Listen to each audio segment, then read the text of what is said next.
नमस्कार, आप देख रहे हैं एज न्यूज। मेरा नाम है हिमांशु धनखड़। आइए नजर डालते हैं आज की कुछ बड़ी खबरों पर। पीएम नरेंद्र मोदी ने नीट पेपर लीक समेत सभी पेपर लीक मामलों की सुनवाई के लिए फास्ट ट्रैक कोर्ट बनाने का ऐलान किया है। उन्होंने कहा कि युवाओं के भविष्य से खिलवाड़ करने वालों को किसी भी कीमत पर बर्दाश्त नहीं किया जाएगा। उन्हें जल्द से जल्द कड़ी सजा दिलाई जाएगी। सरकार ने संबंधित अधिकारियों को आवश्यक कदम उठाने और मामले में तेजी से कार्रवाई सुनिश्चित करने के निर्देश दिए हैं। यह फैसला पेपर लीक विवाद और छात्रों के जारी विरोध प्रदर्शन के बीच लिया गया है। केंद्रीय गृह मंत्री अमित शाह ने एक्स पर पोस्ट कर कहा कि युवाओं का हित मोदी सरकार की सर्वोच्च प्राथमिकता है। उन्होंने कहा कि प्रधानमंत्री नरेंद्र मोदी ने नीट समेत सभी पेपर लीक मामलों की सुनवाई के लिए फास्ट ट्रैक कोर्ट बनाने का ऐतिहासिक फैसला लिया है। अमित शाह ने भरोसा दिलाया कि युवाओं के भविष्य से खिलवाड़ करने वालों को किसी भी कीमत पर बख्शा नहीं जाएगा। उन्हें कड़ी से कड़ी सजा दिलाई जाएगी। राहुल गांधी ने पीएम मोदी की फास्ट ट्रैक कोर्ट के ऐलान पर तीखी प्रतिक्रिया देते हुए कहा कि देश के युवाओं का भविष्य को सबसे ज्यादा मोदी सरकार ने ही नुकसान पहुंचाया है। उन्होंने आरोप लगाया कि केवल घोषणाओं से समस्या का समाधान नहीं होगा, बल्कि पेपर लीक के लिए जिम्मेदार लोगों पर ठोस कार्रवाई जरूरी है।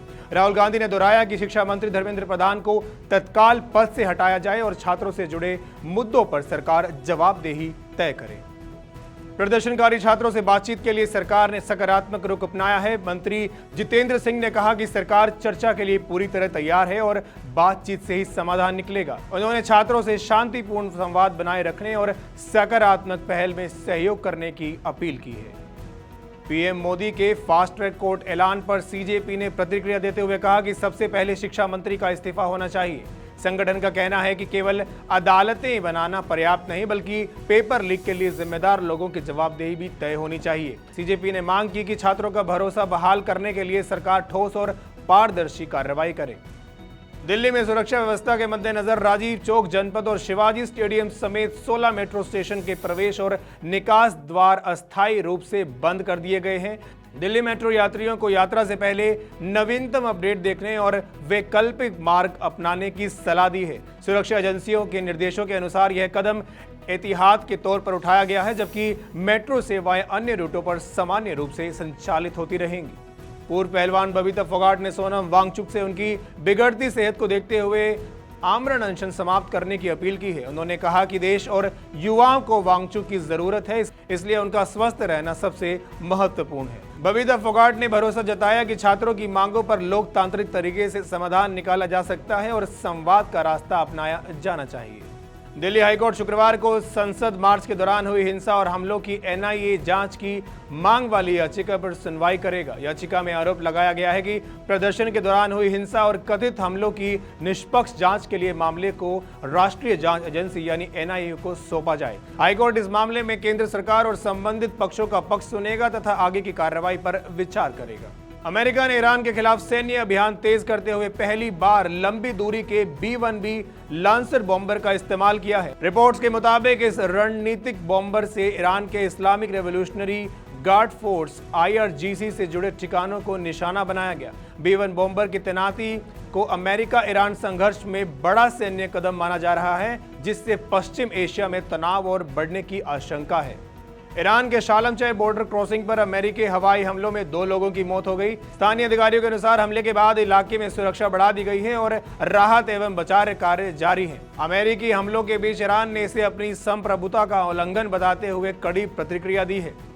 दक्षिणी यमन में यमन की सेना और UAE समर्थित समूह के बीच भीषण झड़पें हुई हैं, जिसमें क्षेत्र में तनाव और बढ़ गया है। स्थानीय रिपोर्ट्स के अनुसार दोनों पक्षों के बीच भारी गोलाबारी हुई और कई इलाकों में सुरक्षा बलों की तैनाती बढ़ा दी गई है। लगातार जारी संघर्ष ने दक्षिणी यमन की सुरक्षा स्थिति को और गंभीर बना दिया है तथा हालात पर अंतर्राष्ट्रीय समुदाय की नजर बनी हुई है। अमेरिका ईरान युद्ध के बीच पाकिस्तान में पेट्रोल और डीजल की कीमतों में एक बार फिर बढ़ोतरी दर्ज की गई है। सरकार ने अंतर्राष्ट्रीय बाजार में कच्चे तेल की कीमतों में उछाल को इस फैसले की मुख्य वजह बताया है। ईंधन महंगा होने से पाकिस्तान में महंगाई बढ़ने और आम लोगों पर आर्थिक बोझ और अधिक बढ़ने की आशंका जताई जा रही है। ग्लासगो में कॉमनवेल्थ गेम्स 2026 का आगाज आज से हो गया है। भारत ने भी अपनी तैयारियां पूरी कर ली हैं और खिलाड़ियों से बेहतर प्रदर्शन की उम्मीद है। भारतीय दल की नजर शूटिंग, कुश्ती, बैडमिंटन और वेट लिफ्टिंग समेत कई खेलों में ज्यादा से ज्यादा पदक जीतने पर रहेगी। भारतीय मुक्केबाज लवलीना बोरगोहाई ने कॉमनवेल्थ गेम्स 2026 में भारत का पहला पदक पक्का कर लिया है। 75 किलोग्राम वर्ग में उन्हें सीधे सेमीफाइनल में प्रवेश मिलने से उनका कम से कम कांस्य पदक सुनिश्चित हो गया है। कॉमनवेल्थ गेम्स के आधिकारिक आगाज से पहले ही भारत का पदक खाता खुलना बड़ी उपलब्धि माना जा रहा है। भारत और जिम्बाब्वे के बीच 3 मैचों की T20 सीरीज का आगाज हरारे में होने जा रहा है, जहां टीम इंडिया जीत के साथ नई शुरुआत करना चाहेगी। श्रेयस अय्यर की कप्तानी में युवा खिलाड़ियों पर शानदार प्रदर्शन कर अपनी जगह मजबूत करने की जिम्मेदारी होगी। हालिया सीरीज में मिली हार के बाद भारतीय टीम के लिए दोहरा आत्मविश्वास हासिल करने का बड़ा मौका माना जा रहा है। जिम्बाब्वे की धरती भारतीय खिलाड़ियों के लिए T20 अंतर्राष्ट्रीय क्रिकेट का बड़ा लॉन्च पैड बन गई है। अब तक 22 भारतीय खिलाड़ी जिम्बाब्वे में अपना T20 डेब्यू कर चुके हैं, जो भारत के बाहर किसी भी देश में सबसे अधिक है। इस सूची में विराट कोहली, जसप्रीत बुमराह, कुलदीप यादव और अभिषेक शर्मा जैसे कई बड़े नाम शामिल हैं। भारत जिम्बाब्वे T20 सीरीज के साथ यह आंकड़ा और बढ़ सकता है, क्योंकि कई युवा खिलाड़ियों को डेब्यू का मौका मिलने की उम्मीद है। वहीं अमृतसर पुलिस ने सीमा पर ड्रग्स और हथियार तस्करी के बड़े नेटवर्क का भांडाफोड़ किया है। कार्रवाई में कई आरोपी गिरफ्तार हुए हैं और भारी मात्रा में हेरोइन व अवैध हथियार बरामद किए गए हैं। पुलिस पूरे नेटवर्क से जुड़े अन्य आरोपियों की तलाश में जुटी है।